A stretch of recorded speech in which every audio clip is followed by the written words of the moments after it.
Hi, it's Kristen. Welcome back for another DIY clay earring video. This video is going to be a complete clay earring guide. We're going from the very beginning, like what kind of clays to use, all the way to how to make them, how to condition them, how to put them together, how to adhere the posts. I'm going to go over some frequently asked questions and some troubleshooting with the clay, and we're going to talk about baking them, all the things in this video. So if you're brand new to clay earrings, or maybe you just need a best practices refresher on how to do it just from start to finish, this video is for you, so let's jump right in. So I think the best place to start is talking about the different brands of clay. There are a lot on the market and they're not all created equal, so it is very important to know what's out there and so you don't end up buying the wrong thing. I'm going to start by saying that Sculpey is probably the most popular brand of clay, maybe worldwide, definitely in the US. And there are a few different types of Primo clay that they sell at Hobby Lobby and Michael's, places like that, and then of course on the Sculpey website. Just gonna get it out there that Sculpey 3 is not the type that you want. Many new clay artists will go into Michael's thinking like, yeah, I'm gonna do this, and all they can find is Sculpey 3, but they think that it's fine, they buy it all. They come home and then their earrings are breaking or there are bubbles in them. There's so many issues with the Sculpey 3. So I'm gonna just start off by saying, don't buy that. If you run across it in Michael's, Hobby Lobby, wherever, don't waste your time with Sculpey 3. My favorite one is Sculpey Souffle. Sculpey Souffle is the softest clay that I've worked with. It's easiest to condition. I love the color options that they have. It's just my favorite. Next favorite is Sculpey Primo. It is not as soft as the Souffle is, but it's a close second. So if I can't find Souffle, I'm totally fine with using the Primo, and I have great luck. The end result is always good. It might just take a little longer to condition. That's the main difference, I would say, is that Souffle comes out of the package quite soft, and Primo is just a little more difficult to condition, but really not a big deal. In addition to finding them in these smaller blocks, you can also find them sometimes in the larger blocks, which are 7 ounces. So a lot of times I'll buy the popular colors that I use often, like white or black, or the primary colors. I'll try to get them in these bigger blocks when they're available. You may notice that there has been a clay shortage. If you've been trying to get your hands on some polymer clay, it's been very difficult pretty much since the clay earring craze kind of started early in 2020. And so for a while there, I didn't have any issues finding the clay in my local store, but ever since then, I've not ever seen any more polymer clay in the store. So I've been ordering them on the Primo website, and so I've had good luck with that. So that's a great place to start if you're looking for clay. A couple other brands to mention are Fimo and Cernit. Those are two that I know that people really love. Cernit, it seems like. I've never tried it.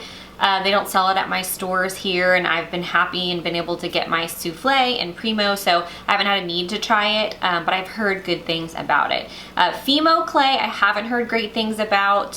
Some people love it, some people don't. So to be on the safe side, I would just probably steer clear from it and stick with the Sculpey Souffle or the Primo if you can get your hands on it.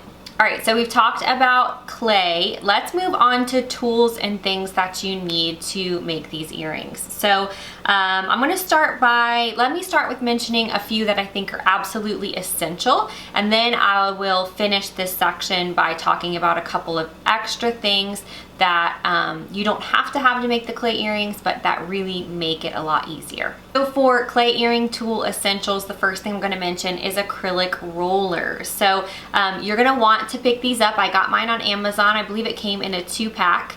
And this is what you're gonna use to condition your clay, to roll your clay out, to make your earrings. This is a great tool to have. You definitely need an acrylic roller. The next thing that you're going to want is a tissue blade. So these are used to scrape the clay off of your surface. When I first started making clay earrings, I was using wax paper to put them on, and so I actually didn't need a blade like this. But the wax paper sometimes can make imprints on the backs of your earrings when you go to bake them. And there's just a few different reasons why wax paper is not a great idea now that I've learned more. So I actually work on a piece of glass and I use this blade to scrape the earrings off. It also makes it to where the actual clay, after you cut the earring, will stick to your surface, and so it doesn't stick inside of your cutter, which I was having an issue with when I was using wax paper. So that brings me to my next tool, and that is a piece of glass or tile, something like that to work on. Many people will use just a porcelain tile that you can pick up at like Lowe's or Home Depot. I actually am just using a piece of glass, and it is out of an old picture frame. So you need to be careful because the edges are a little bit sharp because it's not like a finished piece or anything. But I found that this works great. I'm able to clean it off very easily with just like a baby wipe or, you know, a little cotton rag or whatever. And I can go between making, you know, different colors, things like that without any issue. And of course it's reusable and that kind of thing. So I highly recommend some sort of glass or porcelain surface to work on. It really helps a lot. The next thing you're going to need are clay cutters, of course. So there are thousands of options out there. I'm going to mention first my very favorite and most versatile pack of cutters. It is the first one that I bought. I actually bought it on Amazon and it's still on there. It's one that I highly recommend. It is just a set of a bunch of circles. So the circles go from larger, medium, small, all the way down to itty bitty. They're just so versatile. I can use them for all sorts of things. You can make the half circle shapes with them. I use them a lot for the stud portion of the earring, and then, you know, have the rest come down. You can do just tons of options. And also, in addition to these, I have used in the past things just around my house, like medicine cups or like for circles. All kinds of things. Anything that you can find around your house, if you can punch it through clay, it can be a clay cutter. So get creative. Don't be afraid to get creative, especially if you're on a tight budget. You don't want to go and buy a bunch of clay cutters. So that is something to keep in mind. Another thing I want to mention about this particular set that I purchased on Amazon is that I use the brown cutter to cut the holes for my jump rings. So many people, especially those that do this professionally, that sell their earrings for a living, they will use a Dremel tool to cut the holes in their earrings once the earrings have been baked. For me, I don't currently sell my clay earrings in my Etsy shop, and so I do not use a Dremel to do that. I use the silver part of the brown cutter in the Amazon clay cutter package to make the holes in my earrings, and I've had great luck with that. I haven't had any issues with them being misshapen or not looking very good. So if you want to invest in a Dremel tool, you can. We'll go over that in the non-essential things for making clay earrings, or non-essential tools for making clay earrings. But if you're on a budget and you want to keep things simple, then this is what I use and have been using for the last like 9 months. So it works great. And if you want like official clay cutters for your earrings, then of course those are available. Tons of them on Etsy. Lots of different shops and things on Instagram sell them. These are just a few of my favorites. Of course, everything that I mentioned in this video, if I can link it, it will be linked in the description box down below.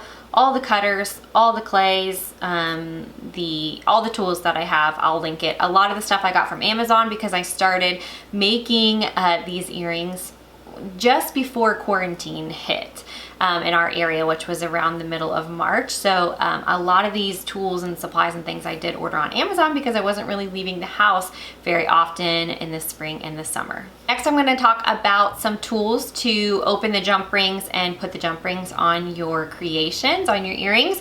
So I picked up these. I can't remember if they were from Michael's or Amazon. I feel like these are from Amazon. And so these just help you to, it's good to have two of them so you can open the jump ring and then put it on your earrings and attach them that way. So they're very inexpensive, but definitely necessary to have something with those smaller tips that make it a lot easier to open. All right, I only have a couple more things in the essentials category, and the next one I'm going to talk about are jump rings. So I just universally use 7mm jump rings. That's what they look like. So I buy mine on Amazon. I've never had any problems with them. They work great. And in that same vein, you need earring posts, or you can use the like fish hook dangle earrings too, but very commonly people will use these little posts. So I also get those on Amazon in a really big pack. They're super cheap. And I've had great luck with these, not any issues with them not sticking to the clay or anything like that. All right, the next thing is going to have to do with baking your clay. And so that's a common problem when people go to bake their clay. Maybe the clay burns or comes out not, it's not cooked, not baked enough, and so it's too soft. There's lots of issues can come from the oven not being at the right temperature. So you're gonna want your temperature to be at 275 degrees, and to ensure that it is, you need an oven thermometer, because I have a newer oven, and when it tells me it's at 275 degrees, it's only at like 235 degrees. And that's very common for a lot of people. So many clay artists recommend that you use an oven thermometer. And so they're inexpensive on Amazon as well. That's where I got this one.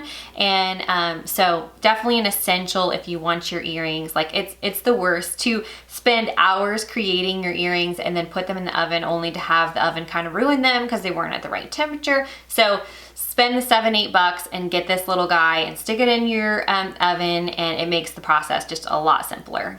All right, the last thing that I'm going to mention is a couple of different Sculpey products that make this process a lot easier. So the first one is going to be what we use to adhere the posts onto the earrings. So this is called Oven Bake Clay Adhesive, and it is by Sculpey. It also goes by the name Bacon Bond. So if you've heard people use that term, it's commonly called Bacon Bond. I don't know if they changed the name, but anyway, I got mine off of Amazon.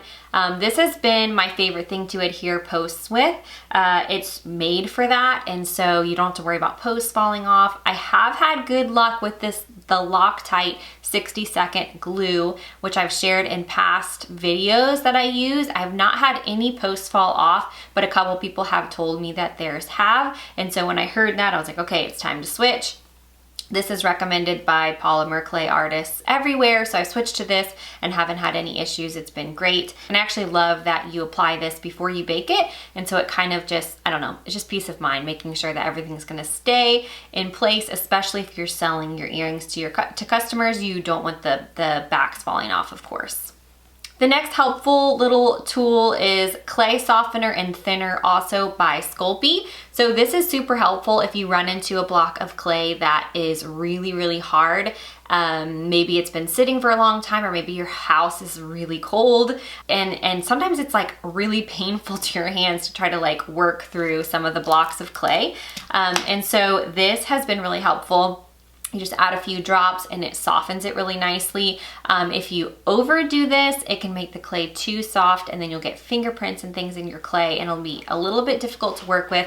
If that happens, you can press the clay between pieces of cardstock, and the cardstock will actually soak up the extra oil in it and make the clay easier to work with. So that's just a little hack for you. But this is definitely handy to have on hand when you need it. And lastly, my favorite glaze to put on the earrings, if I'm using like gold leaf, or when I did the silk screen to put some sort of paint on the clay, I like to seal the clay just to make sure everything stays in. And so this is just a gloss glaze by Sculpey.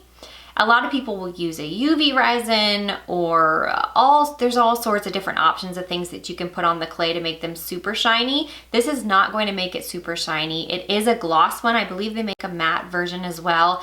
So there is a slight sheen to it, but it's not going to give that like super shiny look that like UV resin does.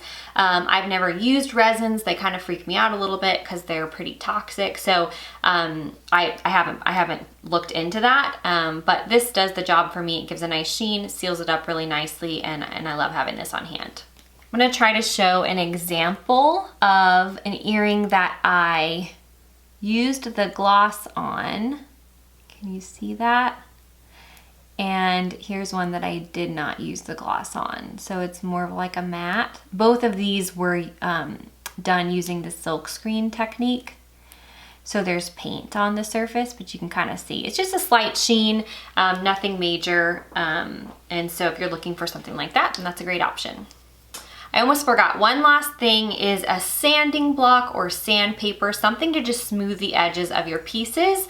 Many people will use the Dremel tool for this and put a special head on it that sands it. And if you are doing a large volume of pieces, I think that would be a great investment. As I mentioned, I am not currently selling these anywhere, and so I don't feel the need to invest in a Dremel tool like that at this time. I use a sanding block or just a small piece of sandpaper to sand up any edges to make them smoother if needed. So I would say if you're just getting started, a sanding block, something like that is perfectly fine to start with instead of investing in a more expensive Dremel tool. Acetone is another thing that is good to have on hand. It will clean lint and things off of your finished pieces. Fingerprints, it will also take fingerprints out of your pieces. I use just a little cotton swab like this, dip it in there. I'll show you a little bit later in the video exactly how it works. I'll show you on a piece that has fingerprints on it so you can see exactly how it works, but just having this on hand is a good idea. Now let's move on to the non-essential things. The first one that comes to mind is the pasta machine. So this is something that can be used to help condition your clay and roll it out into nice flat slabs for you to work with. It kind of makes the thickness very uniform. It's good for mixing colors. So if you're getting into not just using the color out of the package, but you're wanting to mix your own colors, this is really helpful for that as well. It has a little hand crank thing and it attaches to like a countertop or a table. I got mine for very inexpensively on Amazon. I want to say it was like $30 or $35. There's another one called an Atlas 150 that clay makers really love. Apparently it's just much smoother, a better quality, maybe it lasts a little longer, but it's significantly more than this one, so I didn't invest in that one because, as I said, I'm not selling my earrings, so I didn't feel the need to do that. But this is a tool I did without for a long time. And it wasn't until I started getting into really mixing a lot of clay colors and things like that that I went ahead and bought one. I found one for real cheap. So I'll have those linked in the description box down below. They're not necessary, but super helpful. A couple more things that aren't necessary but are fun to have for making earrings are texture rollers. So these come in all different textures, shapes, sizes. There's wooden ones, there's plastic ones like I have here. These are great for making just fun designs. It can kind of just spice up a design a little bit rather than it just being plain and flat. It can add just a fun element to it rather than just a plain one. It has this really, beautiful texture to it. So I really enjoy those. Not necessary, but definitely something fun to add to your collection if you're looking for something to change things up a little bit. Next thing is an extruder. So if you've seen those neat rainbow earrings or the people who do the fun slabs with the squiggly lines and things like that, they're using an extruder to do that. And so how this works is you open this up, there's different heads that you can put on, or different plates that you can put on it, some with larger holes, smaller holes, squares, all kinds of shapes. And so you put your clay inside of this and you crank this down and it presses the clay out into, whatever shape the plate has on it. So again, I did without this for a long time, but it's definitely a handy tool to have. And lastly, something that I just kind of tried out recently are these silk screens for polymer clay. So you put these on top of your clay and then you use like a little squeegee and some just acrylic paint and you kind of squeegee it on there, scrape it down, just like a silk screen on a t-shirt. And it makes these really cool designs. And so that is something kind of fun and extra if you're looking to kind of spice things up a little bit. It's a great tool to have. This video is sponsored by my Etsy shop. I wanted to come on here and share a little bit about my Etsy shop. I have a lot of clay earring resources over there. So the first one I'm going to mention is the clay earring ebook. So that is a text form with a few little clips and things in there sharing all about clay earrings and all the details, all the resources, many more things than I can list in this video today, just for time's sake. And so you can catch that over there on my Etsy shop. I'll put a link in the description box down below. Another thing is that if you want to start an Etsy shop, I have an Etsy success ebook. It is the basics of Etsy to get you started, to get you listing your products, talk a little bit about branding and keywords and photographing, things like that. So if you're interested in selling your items, that's a great ebook to pick up. The last thing in my Etsy shop I want to mention is that I have clay color recipes over there. So if you are interested in getting started in making your own clay colors, like this beautiful pink here, we're coming up on Valentine's Day. A lot of people are wanting to make some rich reds and light pinks and dark pinks. I have a ton to choose from over there. I have a pink kit, a purple kit, like a fall kit, a Christmas kit, a bunch of different options to choose from. So it gives you the recipes of exactly like use 2 parts red and 1 part yellow and, you know, a little black and this to get the exact colors that you're looking for. So that's a great resource for polymer clay artists. It can take hours to come up with these recipes because it's just a lot of trial and error. And so basically I've just spent a lot of time coming up with these recipes, and I'm putting them all together for you to make it just nice and simple so you don't have to spend all those hours trying to figure it out yourself. All right, so I hope you'll check out my resources in my Etsy shop. It's etsy.com/shop/dashinganddainty. And of course, there will be a link in the description box down below.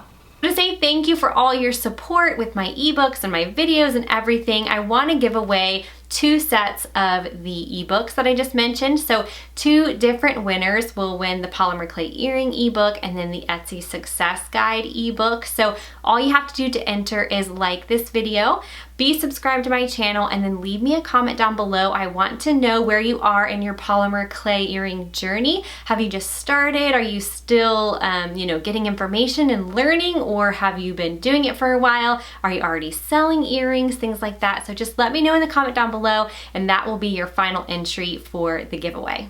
All right, guys, I think we have covered everything, all the tools and things that you may need to get started with polymer clay earrings. Let's go ahead and jump right into how to do it, you know, how to get your clay conditioned and all of that. So the first thing that you want to do is condition your clay. The reason that you want to do this is because think about polymer clay right out of the block, like an unmixed, you know, cake batter, let's say. And so if you didn't mix up the cake batter, then all the pieces of flour and the sugar and the salt and all the things would not be combined. And if you just stuck it in the oven, you know, dumping the ingredients in, it's not gonna come out right. Some pieces of it will burn, some pieces will not cook at all, and it'll be raw. That is the same with polymer clay. Because it's all one color, we think that it's thoroughly mixed and ready to go right out of the package, but that's wrong. There's lots of particles and things that make up the polymer clay that need to be worked in and mixed fresh every time you use it. So even if you conditioned it a week ago and you're coming back to it, like I am with these clays, I mixed up this a while back ago, but it's going to need it again. They're hard, and you're gonna just wanna make sure that all the particles and things inside of it are mixed together so you get a nice, even, like smooth piece of clay. And then most importantly, when you bake it in the oven, everything turns out right. If it's nice and conditioned, then your clay shouldn't burn if you're you know, using the correct temperature and things like that. So conditioning your clay is number 1. You need to do it every single time you go to work with your clay. So conditioning your clay with your acrylic roller, you can just use your roller and roll it just like this, and then just kind of flip it over onto itself and roll it again, and just keep working just like that until you feel like you have a nice, it's still not conditioned. See, it's still kind of hard. It's like, it's better than it would be if I was taking it right out of the package, but it's still not where I need it to be. So I'm just gonna keep working it like that. If you're using your pasta machine, I like to just flatten it out a bit to make it easier to go in, and then you just stick it right in your pasta machine and crank it through. Now the trick with these is that you don't want to kind of fold it all over itself, because that's going to trap air inside of the clay. So what you want to do is it comes out and then you want to fold it in half like this, leaving the piece on, you know, the open parts on top and on the edges. And so that way when you roll it through, the air, it will encourage the air to come out the top and not get trapped inside the clay. If you've worked with clay before, then you know that air bubbles can be an issue, or with polymer clay. So it's important that if you're using the pasta machine that you try not to trap the air in the clay. All right, so here's our conditioned piece. It's nice and soft, has a little sheen to it. It's not brittle, anything like that. I also conditioned this one, this nice pink color. You do want your clay to be about 1/8 of an inch thick or 3 millimeters. If you're having trouble with keeping your clay at a uniform thickness, you can buy something called depth guides, which are basically these little pieces of like plastic or acrylic maybe, that go on either side of your clay if you're going to be using a roller, and they help you to roll it out to the same thickness every time. A little hack for that is that you can actually get popsicle sticks and glue them on top of each other until they're about 1/8 of an inch or 3 millimeters thick, and you can use those as depth guides as well if you're on a budget. So the next thing to do after we have our clay conditioned is to either add your texture. So if you're going to be using a textured roller, now would be the time that you would do that. If you're going to just leave it plain and just use your cutters, then you would do that at this point. So this part is pretty self-explanatory. We're just gonna take, I'm gonna be making this shape here. So we're just gonna take our clay, it's on our glass like working area. And so the clay is actually going to stick to it, which is what we want. We don't want it to get stuck in the cutter, because then that just makes it more difficult to get out and you're having to poke it and make prints on it, things like that. So we're just going to simply place it right on top of our polymer clay. Cut all the way through, trying not to misshape it at all by like squeezing the cutter, and then pull it back up. One thing to look for in polymer clay cutters is that the edges are very sharp. So the company that I got these from, I'll link them down below, but they're always very sharp. And so I don't often have to like sand the edges. I really don't have to worry about that with those, because they just cut so cleanly. So I would say that's something to definitely look out for when you're picking out polymer clay cutters. So I'm just gonna cut the top pieces here. And then I'll show you just a different design on this white. I'm gonna do this little like pointed arch on the white color. And then for the tops of these, I think I'll do something from my Amazon cutter. I'll probably do,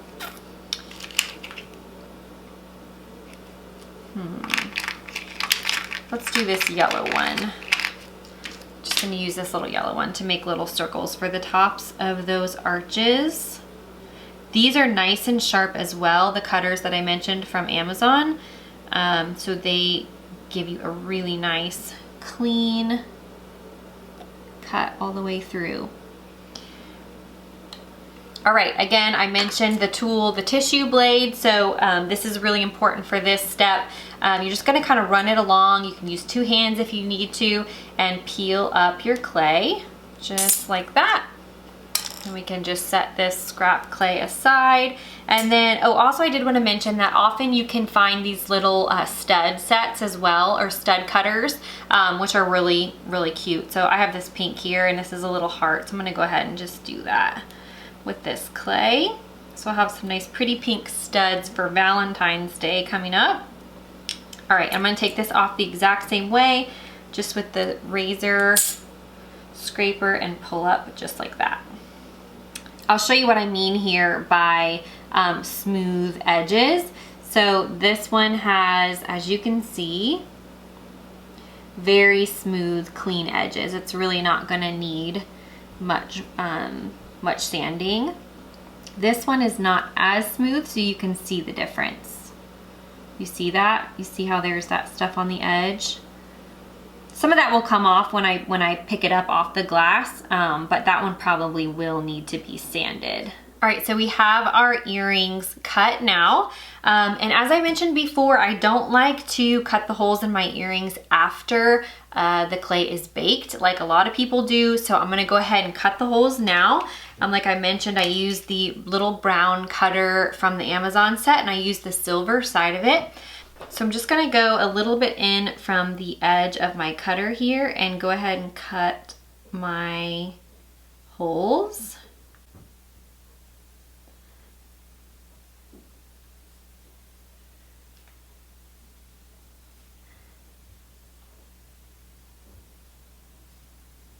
I'm not going to cut any holes in my studs because I'm just going to put the posts on the backs of those, but I am going to do the same thing on these arches.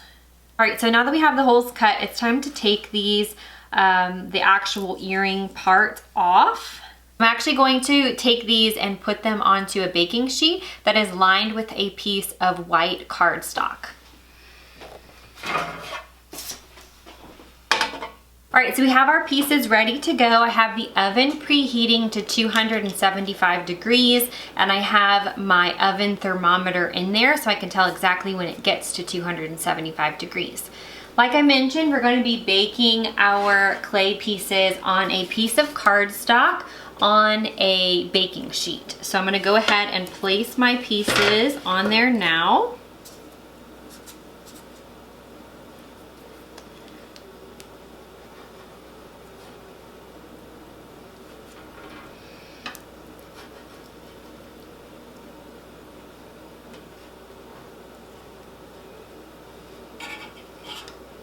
Before we bake the earrings, we do want to go ahead and use our clay adhesive or our Bacon Bond to go ahead and put the posts on the backs of the earrings.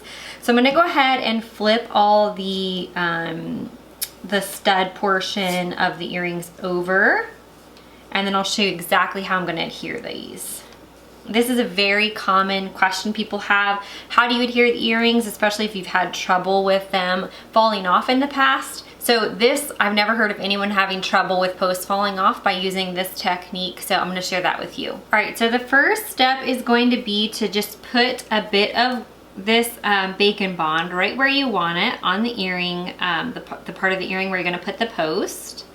I just like to do a little dot. And this will dry more of like a clear, translucent color. Not perfectly clear and translucent. You'll still be able to see it, but it's definitely not white once it's done.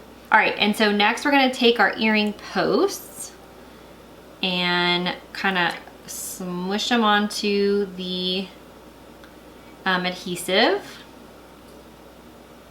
And then there's one more step. I'll show you that in just a second.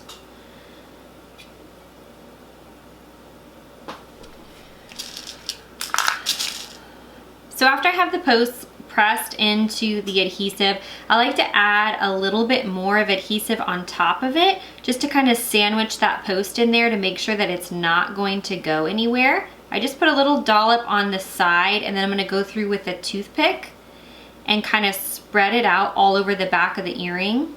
Whoops. That one got a little stuck.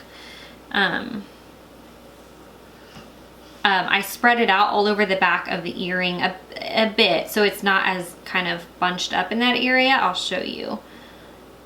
And then I use something like a toothpick to go through and kind of spread the adhesive out a little bit along the back of the earring.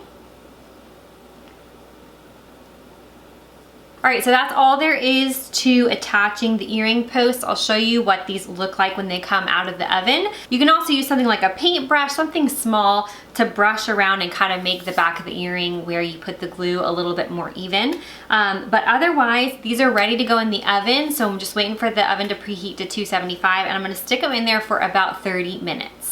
Okay, so we baked our earrings for about 30 minutes at 275 degrees in the oven. I know I keep saying that, but it's a very frequently asked question on my clay earring videos. Everyone wants to know how long to bake them for, what temperature. So I want to make sure everybody hears it. So they're all done baking. So the last couple of things to do is to sand up the edges if they need it, and then go ahead and put our jump rings on the jewelry pieces. So like I mentioned before, some people will use the Dremel tool that they use to cut the holes in their earrings with for the jump rings. There's like a special attachment you can put onto it and it will just sand the edges. And if I had a ton of earrings to do, that's definitely what I would use.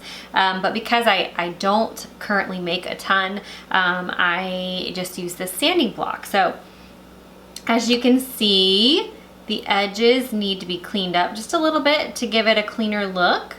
So all I'm gonna do is just take the sanding block, find a clean spot, and just rub those edges gently.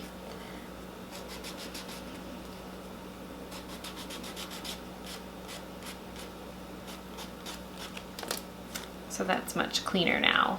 It's got a much cleaner edge. Looks much better. I'm gonna do the same thing for the arches.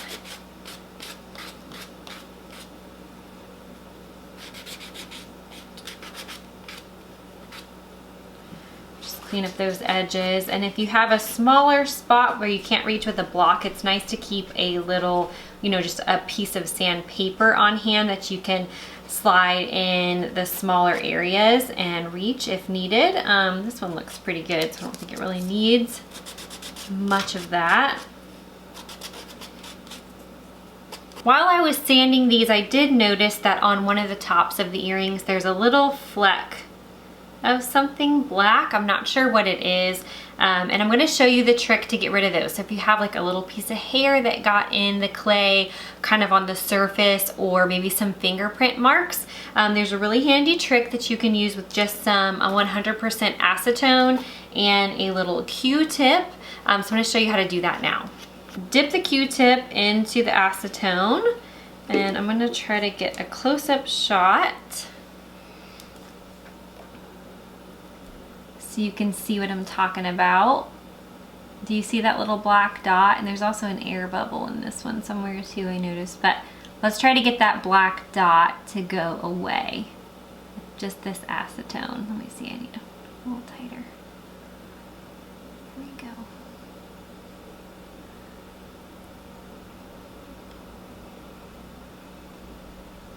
So you see how that little black dot that was there went away? I saw another piece. This one has, see that little, it's hard to see, but can you see that little imperfection right there? Let's try to scrape that out. If it's really deep in there, it won't work, and it came out, see? Another issue that I wanted to address is air bubbles and how to prevent them. So some things you can do is making sure your clay is conditioned properly. Another thing is when you're using your pasta machine, make sure you're folding the clay the right way. I did get a couple of air bubbles today. So what you can do to prevent that are those things I mentioned. But another thing you can do, this might be the most effective thing that you can do, is actually when you bake your clay, bake it in between two pieces of tile. So you can go to Lowe's or Home Depot and get a porcelain tile, you know, a kind of a long flat one if you can, and then put a piece of cardstock on top of the tile, lay your pieces down on top of the tile and the cardstock, and then another piece of cardstock over top of your earrings, and then another tile on top of that. And that pressure will kind of keep the air bubbles from forming while it bakes. All right, so the very last step is to go ahead and put our jewelry pieces together using the jump rings. So the way we're going to do that is we're gonna use our little pliers here that I mentioned in the beginning and grab our jump rings, and I'll show you how to do that. So here's our jump ring, and you're gonna open it by using the other pair of pliers and just open it just like that. You never want to open a jump ring out wide, because then it will have trouble getting back to the right size again. So I'm just going to take my earring and slide the jump ring in like that, and then take the top of the earring and slide it on like so. Just like that. And then go ahead and close that jump ring back.